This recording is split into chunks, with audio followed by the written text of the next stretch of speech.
Hello, and welcome to Health on the Line from the NHS Confederation, the organisation that represents members from across the health and care sector in England, Northern Ireland and Wales. In a moment, I'll be speaking to long-time editor of the Health Service Journal, Alastair McLellan.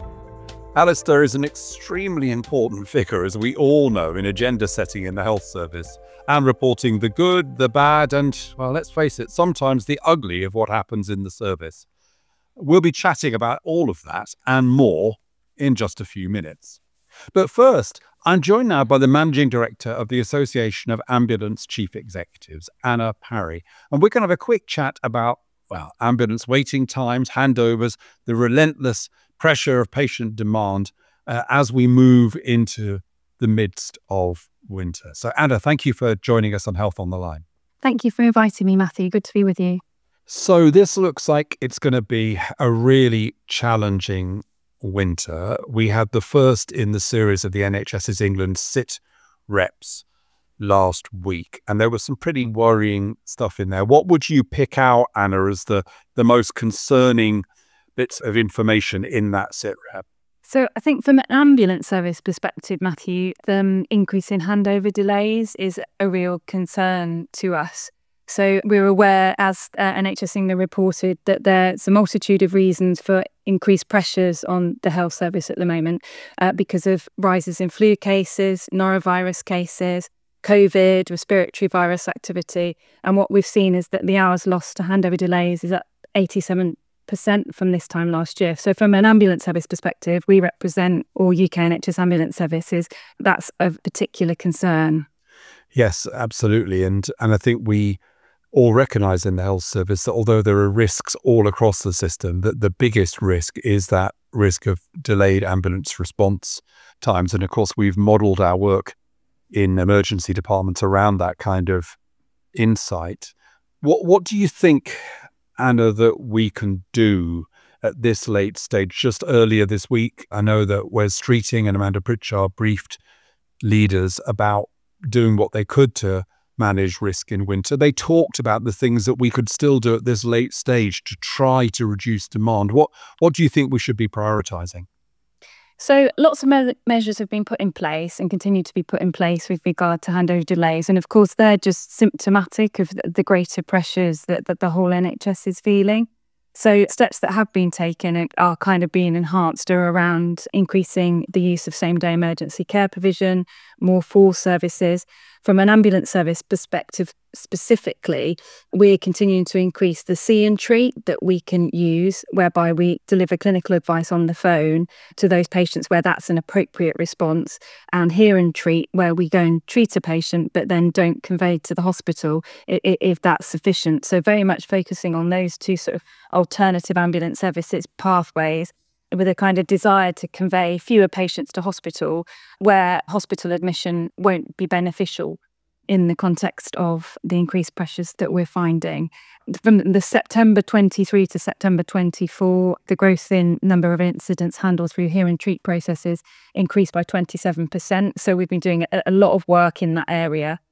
And we have seen, again, in that period from September 23 to September 24, an significantly improved response on the previous year to our Category 1 patients, so the most sort of life-threatening Category 2 patients, and Category 3 and Category 4. So although winter has sort of come with a real punch over recent weeks, we are in as strong a position as I think we could be in, given decade of austerity, COVID and so on. And we'll continue to make those risk assessments to ensure that we're delivering the best possible level of care to the patients that most need it in society, Matthew.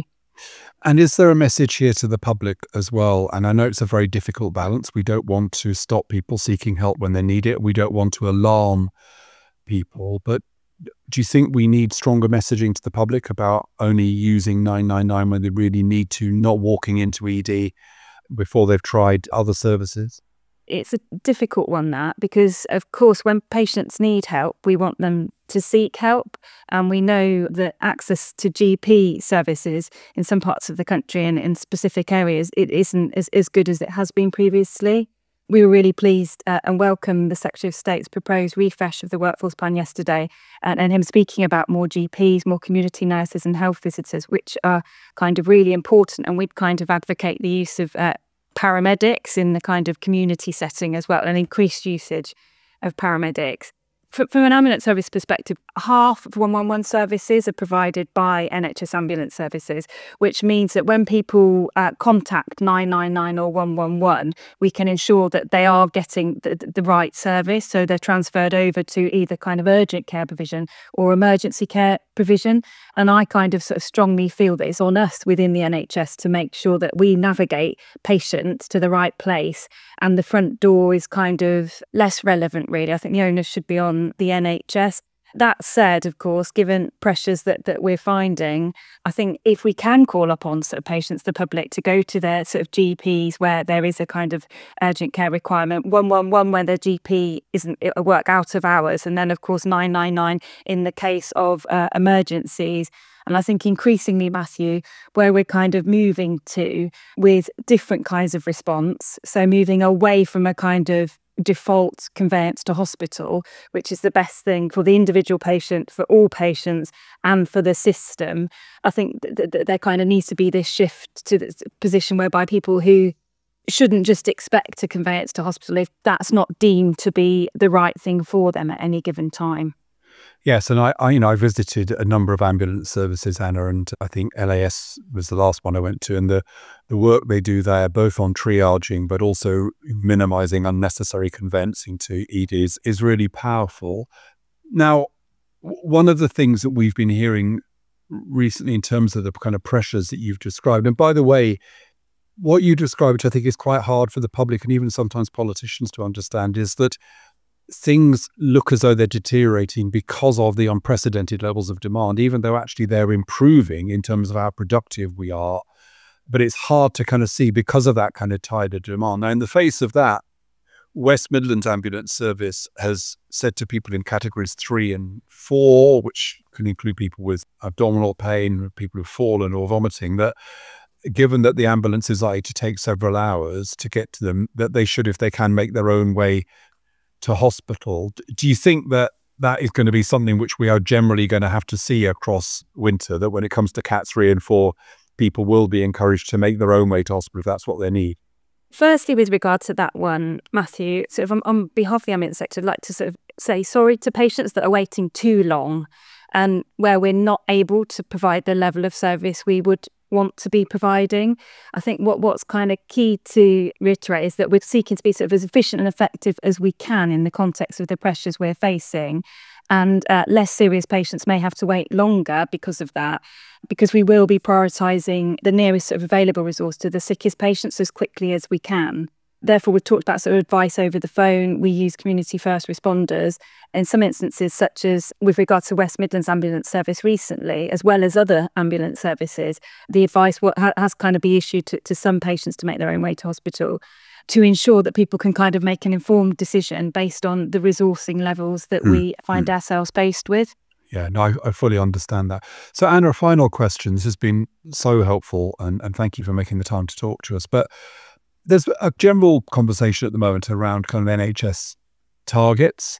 The government has absolutely doubled down on the 18-week target, but there's discussion of other targets. I think Wes Streeting has recognised, for example, that 4-hour waits in ED will be a longer-term objective. Now, you have got your targets, and one that's been a particular focus is the 30-minute response time for Category 2. I know London Ambulance Service has actually already agreed to change that to a 36-minute target. What's your view, and what's the view of the service around the value of that 30-minute target? Thank you, Matthew. So I could speak for a long time about this. Really, really good questions. So, of course, Category 2, 30-minute response time target, the clinical standard that we're sort of seeking to adhere to there, it's 18 minutes. So there's already a sort of 12-minute increase on what that was kind of clinically originally determined to sort of do, and the response that was originally kind of intended for those Category 2 patients.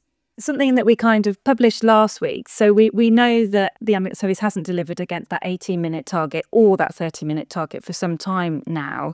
What we kind of called for the week before last was a national approach to commissioning of ambulance services. So we know that in some regional areas there's been commissioning decisions being made on the basis of finance, whereas in others they've been made on the basis of achieving that target. So you talked about London Ambulance Services agreement to 36 minutes. We know that that varies across the country, and we don't think that that's right as a sector, as an association. So we published a call for a standardised national approach the week before last with regard to that as a first thing there. More broadly, to answer your question, what we would welcome kind of as we move forward and in the context of the 10-year plan is a much greater focus on clinical outcomes and ensuring that patients get the care that they need at the right time and through the right means, whether that's hear and treat, see and treat, a conveyance to ED by ambulance, whether it's a referral to some other sort of primary care or community facility. And what we would welcome is a more sophisticated, nuanced approach to targets, really, so that we don't end up chasing the target and missing the point, essentially. So we laid out in the context of the government's 10-year plan, which we've kind of really, really welcomed, as we have welcomed the government's desire for honesty, speaking up and collective rebuilding of the NHS, with the provision of high quality, equitable care back at its heart. Where we're at, what we would sort of like to focus on as a sector and work with partners to deliver is providing life-saving response to patients needing emergency care and seriously urgent out of hospital care. We would really welcome the ambulance service stepping right into the heart of coordinating and navigating unscheduled urgent emergency care demand via 999 and 111. And then providing community paramedicine models on a much greater scale to help support and bolster the sort of move from hospital to home, sickness to prevention that kind of underlines the government's mission in this space. Well, Anna, that's a very comprehensive and clear answer. Thank you so much for joining us, and good luck for what I know is going to be a challenging winter. Thank you, Matthew. Before we get into the next part of Health on the Line, I've got a bit of a favour to ask. If you're a regular listener, in which case thank you, or if you're tuning in for the first time, in which case well done, I'm really keen to hear what you think about this podcast. In a way, I'm turning the microphone on to you so you can have your say. If you could spare just 5 minutes, it really is just 5 minutes to complete a short survey, you can help me, you can help us at the Confed make Health on the Line better, more relevant, more useful to you. You'll find the link in the show notes. I really look forward to hearing from you.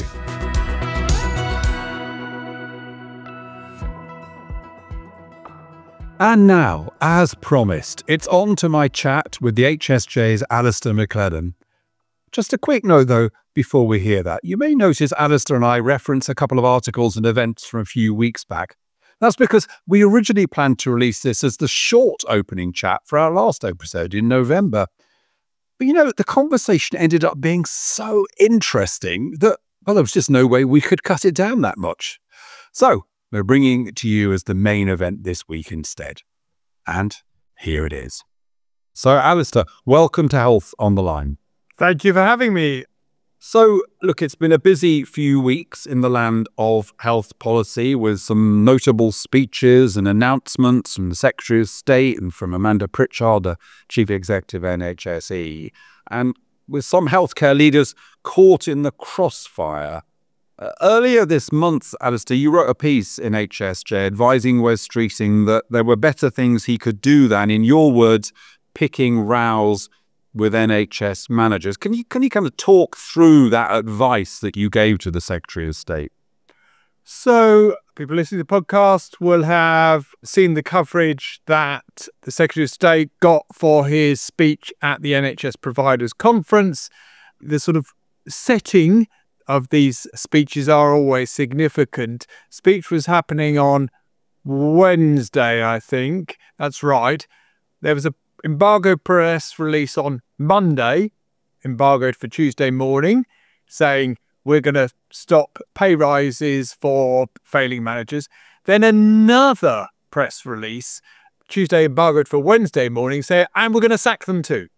We're going to cut their pay, we're going to sack them. So, you know, this wasn't just a speech. This was a concerted campaign to get a big row about failing NHS managers in the national press. And I thought about this and I thought, well, HSJ readers will expect HSJ to sort of respond to this. And then I thought, well, is that the best approach? Because actually, I thought, and we saw this from Wes Streeting beforehand, it's a well-established, strategy. Lots of other politicians do it, which is if you don't want to answer a question about difficult things, you choose to have a row on something that you want to have a row about, something that is usually safer ground. And we saw it had a row about, for example, the future of GP practices, the practice model. We had a big row about, and then he sort of rode back on it. And I thought, well, he's doing this again. I'm saying in my piece that, it's a tactic that Alan Milburn well used. And I thought, well, I'm not going to fall for that. I'm not going to join in the row over failing managers. I'm just going to point out all the things that he's trying to distract us from. And, there is a very, very long list of decisions that need to be made either very quickly or quite soon, stretching from the fate of the elective recovery fund to the future of the mental health investment standard, to the review of the 40 new hospitals programme, etc. I had a long list. And I thought, as I say, rather than joining in the row, which is a silly row, we all know that, I see this as for the distraction technique it is. Here are the things that you should focus on. Please focus on them. Yes, I mean, I hear that. I guess we kind of understand over you and I, because we've existed in the worlds of politics and policy for a long time, the kind of pressures that the Secretary of State is under, and that there was a kind of narrative building in the mainstream media, and I suspect also amongst some of his cabinet colleagues, after the kind of budget, which was, well, look, you've got the money, but where's the reform? And that in some senses, the reason that the Wes Streeting had kind of turned to this kind of rhetoric was he needed to double down on the fact that he wasn't, subject to producer capture, that he was going to carry on being somebody who focused on reform. And do you agree that that's, in a sense, whether or not we think the individual things he announced were a good idea, that politically there continues to be a strong sense that he has to constantly demonstrate his commitment to kind of red in tooth and claw reform? I think that's part of his pitch. He's always said the lessons from the noughties was that money accompanied by reform, and it was the combination of the two that was a success. And I think that is broadly a correct view of the world. So absolutely, he wasn't really talking about reform, though, was he? He was having an old-fashioned row about failing managers. So there was not really anything reformy about what he said, as people in the health service will know. In fact, he didn't actually announce anything new at all. Even the things that he was saying, was sort of putting forward new, either already were planned or already exist. And any changes he's proposing were like little tweaks on the ladder. So yes, I absolutely understand his need to keep signalling to the broader political world that he is committed to reform. And I believe he is committed to reform. But this wasn't reform. This was just a distraction technique. So let's, Alistair, talk about management more broadly. I mean, one of the things, I've been in this job now for 3.5 years, and one of the things I had to get my head around quite early on was the kind of incredible influence that the HSJ has in the kind of health debate. Now, it's kind of interesting, and obviously these two ideas that I'm about to share with you are kind of reconcilable in intellectually, but sometimes not so much in practice, which is, on the one hand, the HSJ has written pieces that go with analysis the NHS Confed has done about the fact that the NHS is undermanaged, that we have a high turnover of leaders, that in many ways being an NHS leader is a bloody tough job to do. On the other hand, arguably, your news coverage, highlighting things that trusts have got wrong, highlighting internal conflicts makes the life of these leaders even more difficult. What do you personally feel we need to be doing in terms of the kind of conversation about leadership and management in the NHS? I'm afraid, Matthew, I'm going to bring you a bit of a counsel of despair. And I'll come to HSJ's coverage in a minute. But if I just talk a bit about, the debate around managers. As you rightly said, I've been around, my career plateaued very early. I've been HSJ editor pretty much since April 2002. So one of the things that I've concluded in that period is that there is nothing you can do about the narrative that there are too many managers and they get in the way of clinicians and blah, blah, blah. It's like the weather. It's always going to be there. Evidence isn't shifting it. There's so much evidence, as you have rightly said, done by everybody, even right-wing think tankers and commentators in the election process were saying, actually, the NHS is undermanaged. And if we want to reform it, in the way that they vote, we need people to do it. So in some ways, there is no reasons for existence other than it's so deep in the psyche of British politics and indeed British culture, you could say, given the NHS is such a strong cultural thing. So it's just one of those many difficult things that NHS leaders, including yourself and others, have to manage within. It's never going to go away. What the hope is that people like yourselves with significant influence on the centre are able to point out to leaders that it is these managers who will deliver their reforms. It won't be the doctors or nurses outstanding at what they do, etc., all the other cliches in apple pie and motherhood. When it comes down to it, it's actually the managers that are actually going to deliver it. So you can win some political good coverage if you want to have a go at managers. But let me tell you that when it comes to delivery, it's going to make it more difficult for you. So you, Mr. Politician, Mrs. Politician, you have to make that calculation. So I'm sorry it's a bit of a counsel of despair. And I realise that, that's a hard line for somewhere like the NHS Confederation to sort of put forward. But I'm afraid it's my view of the world that I have learnt over the last couple of decades. Very briefly on coverage, what we believe at HSJ, we believe that NHS management leadership is largely about risk management because there are lots of penalties for failure and very few awards for success. You can say that about the public sector.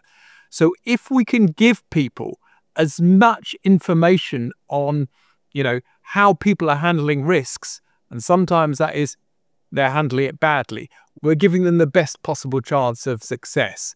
So, up to people whether they agree or not, but that is our approach. Our approach is we don't benefit the NHS leadership community by hiding anything away because they're going to be dealing with the consequences of it anyway. So rather, let's get it up front so that people are very clear on what's happening and they can make their own decisions about how they should manage in the real world. Yeah, no, I get that. I would have to say that I think that the well-being of managers and leaders in the NHS is not enhanced by the fear of their failings or their divisions of their board or whatever being highlighted. But, that's a peril that comes with the pay and with the job. Let me ask you about NHS England. Now, we have our lively conversations with NHS England, as we did recently over the issue of the operating framework. But 90% of the time we work cooperatively and collaboratively with them. There is a perception that the HSJ was much more positively inclined to NHS England when Simon Stevens was in charge, and you had a good relationship with Simon Stevens, and you've become much more kind of skeptical, much more willing to be quite kind of aggressively dismissive of NHS England and some of the things it does since the change of leadership. Is that unfair? Do I think that's unfair? I think it's a little unfair, yes. I don't think I have written anything aggressively dismissive of what NHS England have done ever under either Simon Stevens, Amanda Pritchard, or indeed David Nicholson. I think in some ways, HJ just it performs a relatively simple fact, which we simply report what's going on. It's up to others to interpret whether they think, that coverage shows any organisation or individual in a good or a bad light. I mean, really, people often ask me about HSJ's agenda, and I really say we really, really don't have one. And anybody who doesn't believe me is welcome to come and spend some time in the HSJ newsroom to see it was just not how we make decisions. We report on the things that are happening, but a lot of that reporting is driven by what very senior leaders tell us. So if people are ring us up and saying, have you noticed this? What about this? I'm unhappy about that. That tends to guide our coverage. Now, I don't believe that we are any more negative about NHS England than we were beforehand. I do recognise that if you discount the pandemic, which was sort of a strange period, that the period in which Simon Stevens was operating was, though very challenging in its own way, if I think back there, we thought, wow, that was challenging, but it's nowhere near as challenging as the environment in which the current NHS England is operating, in which, Amanda Pritchard is leading. They're dealing with the after effects of the pandemic. There's a big productivity issue, etc., etc. There are a lot more problems and a lot more things are going wrong because it's so difficult. And because we report what's going on, we're tending to write more negative things than we did because those are the facts on the ground. So, Matthew, you'll know, because you've been in this world, that there's always a tendency to shoot the messenger. And I'm very happy to be shot. But it's not really how we see the world. No, and honestly, you're being a great sport in letting me dig into this. But you hold us all to account, and this is a rare opportunity for me to kind of give you a taste of reminiscence. You're being very gentle, Matthew. Don't worry about it. You're being very gentle. Thanks so much for taking time to talk to us on Health on the Line. Thank you. Now, it's time to wrap things up with another edition of Leader in 6, where we get to know prominent leaders from across health and care. Joining us this week for 6 quick-fire questions is Patricia Miller, Chief Executive of Dorset ICS. So, Patricia, first question, what's the most pressing issue you're dealing with right now? Finances, but not just finances. I think the most pressing issue other than that is trying to work in an environment where the transaction of finances and operational targets takes primacy when what we want to and need to be doing is getting the balance right between the delivery of that, because it's in the operating standard for the NHS, as well as transforming for the future in terms of the leftward shift, the focus on prevention, and making sure strategically we're moving in the right direction in concert with partners around that broader agenda. Thank you. It's an answer I recognise from other leaders. Second question, give us an example. I know there are lots, but one example of the innovation in your system you're most proud of right now. So the innovation that I'm most proud of at the moment is the work we're doing on integrated neighbourhood teams. I'm proud because the fact that we have made this commitment to some of the bigger, more fundamental decisions we make being community driven has meant that we've moved in the principle of how integrated neighbourhood teams should be developed and implemented from something that started off as being quite prescriptive as a model to now evolving into broader, deeper conversations with our communities that say, what do you recognise as a neighbourhood? Where do you see the geographical boundary? Because that's important, because that's where you recognise where all your assets are going to come from that we need to build on. And that now evolving into a work of co-production with 30 to 40 neighbourhoods across 1 million population, because that's where they recognise the boundary to be, and it's focused on the needs of those populations in those areas, which even means that our PCN boundaries become quite fluid, and also an agreement that when we stand all 40 up by the end of this financial year, that a really important next step is how do we then at place level wrap around that wider determinant work around those teams, so we're really starting to see a really well deeply embedded population health approach. And I'm really pleased with that development because I've seen the growth in our teams, the recognition of how important the community voice is, and now was really starting to get pace underneath that work. Thank you. Tell us, Patricia, something about yourself which is nothing to do with your job as a health service leader, something about you that is just interesting, but nothing to do with your job. I've got a degree in French. No. Yeah. Do you ever use it? Occasionally, yeah. That's fascinating. I would, of course, the response to that should be to chat to you in French, but I'm afraid I can't do that. So, next question. If you were king or queen of the NHS for a day, what is the one thing you would do? I completely change the model of delivery because I think the current model is not affordable. If we don't make some significant changes to that leftward shift, I don't think the NHS is financially sustainable going forward.